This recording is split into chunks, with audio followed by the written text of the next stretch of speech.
Video recordings of this podcast can be found on raisingequity.org and Raising Equity on YouTube. Hey folks, welcome to Raising Equity. I'm DrKira Banks, and on today's Diversity Download, I want to urge you, don't let your privilege paralyze you.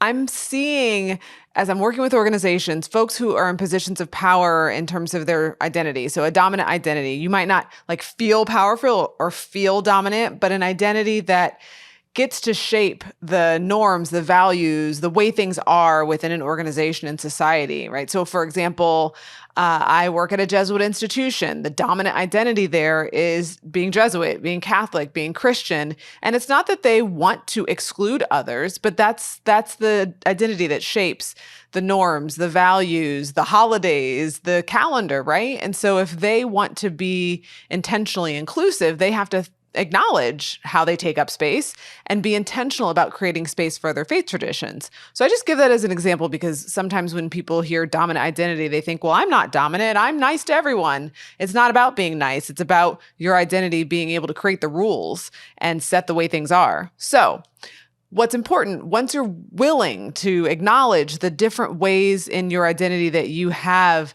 privilege, that your identity is dominant. So for me, being cisgendered, being heterosexual, having been raised Christian, those are ways in which my identities get to take up space and be dominant. Don't be paralyzed. Don't get in this feeling of oh, I should be ashamed by that and I need to hide from that. I need to deny it. Because then it becomes about you and not about making a space more fair and just and equitable and inclusive. And what I've seen recently is folks who are in positions of power feeling like, okay, I realize it, I'm seeing this, and so I have to be inclusive, which is a good thing, but then they get paralyzed in terms of how to do that. And I think it comes from a couple different places. I've heard people talk about they fear being seen as, in terms of race, a white savior. I'm going to just jump in and say I can save the day as a white person. No, I don't want to get caught doing that. Or just in general, I've heard folks from different identities talk about, well, I don't want to do the wrong thing because I don't want to get canceled. And so their response is to just freeze. But that doesn't help. When you're a member of a dominant group and a dominant identity, I really want you to, if you are serious about making a space more just and fair and equitable and inclusive, you've got to work through those feelings. And so I'm not saying you can't feel hesitant or nervous or scared or guilty or any of that, but don't stay stuck there. Don't let it paralyze you. You need to think about using your power.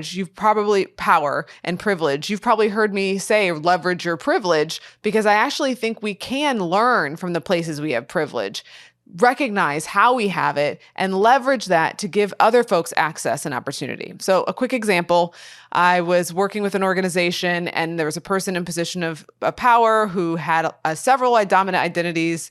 And they were saying, well, we need to talk to folks and be inclusive about this decision-making. Now, in theory, that's great. But what ended up happening is they abdicated responsibility and they deferred to other folks to make the decision.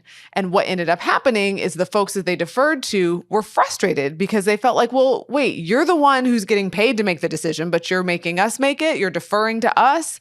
Because they did it in a way that they were not collaborative. They really just were deferential and abdicated their responsibility because they were paralyzed. They were paralyzed and didn't know what to do, but they knew that they needed to think about the perspectives of others. So they said, okay, let's be inclusive, but they really weren't inclusive because they weren't a part of it. They just kind of threw the decision making onto a group of folks who really didn't have the power to make that decision and make that choice. And so rather than leaving them feeling like, oh, they consulted with me, they heard my opinion and took it into consideration, they felt like you're making me do your job.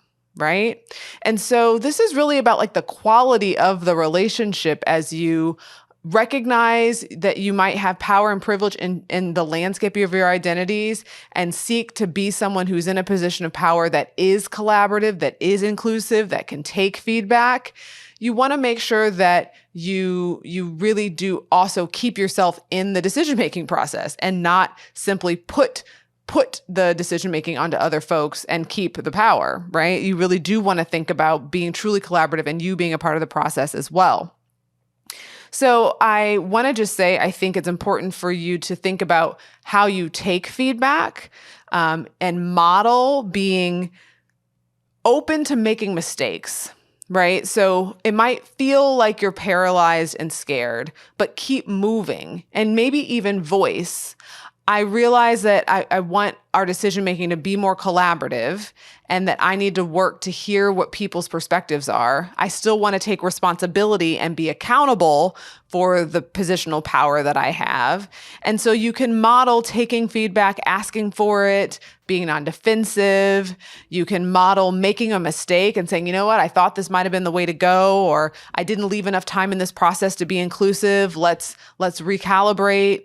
That's much better than simply abdicating responsibility or just being stuck in and not wanting to even have a conversation because you're paralyzed by what you've become aware of in terms of a dynamic in an organization. So you got to figure out a way to model that feedback and the decision making so that you truly can leverage your privilege and not just stay stuck and paralyzed.